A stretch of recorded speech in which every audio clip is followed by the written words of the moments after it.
எப்படி என்எஸ்ஸு வர latest model எல்லா மாடலையும் பார்த்தீங்கன்னா இது காமன் டைப் 2 பேர் கொடுத்துருப்பாங்க. இப்போ நான் டிஸ்க்கு பிஸ்டன் மாற்றிட்டேன். நிறைய பேர் என்ன பண்ணுவாங்கன்னா டிஸ்க்கு பிஸ்டன் அடிக்கும் போது ஆயில் இறங்குதுன்னு நினைப்பாங்க. ஆனால் டிஸ்க்கு லிவரில் பவர் கம்மி, அதை நல்லா புரிஞ்சுக்கோங்க. இங்கே பாருங்கள், டிஸ்க்கு காலில் ஏற்றுறேன், இது எந்த அளவுக்கு ஒர்க் ஆகுது பாருங்கள். இது ஏன் அப்படின்னு பார்த்தீங்கன்னா காலில் அடிக்கும் போது சரடாக தெரியுதுங்களா, இந்த பாருங்கள் லைவாகவே காட்டுறேன். நம்ம கால் பேக்கில் எந்த அளவுக்கு ப்ரெஸ்ஸிங் ஆகுது பாருங்கள். இப்போ நீங்கள் ஃப்ரண்ட்டில் அடிக்கும்போது தடனா டைட் ஆகிடும். டைட் ஆகிடுச்சா, இது ஒரு ஈஸி மெத்தடு. இப்போ டைட் ஆகிடுச்சு பாருங்கள்.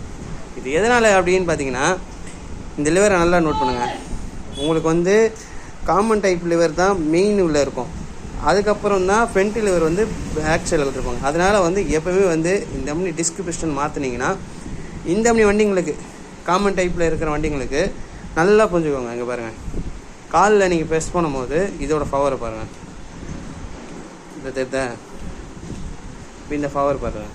அப்போது என்ன ஆகுனா சடனாக உங்களுக்கு டிஸ்க்கு டைட் ஆகிடும். பாருங்கள், அதுக்கு போயிட்டு இந்த டிஸ்கில் கைட்டி போல்ட்டை கைட்டி ஏர்லாக்கெலாம் எடுத்து இந்த இன்ஜெக்ஷன் ஆயில் அடித்து இதெல்லாம் டைம் வேஸ்ட்டு.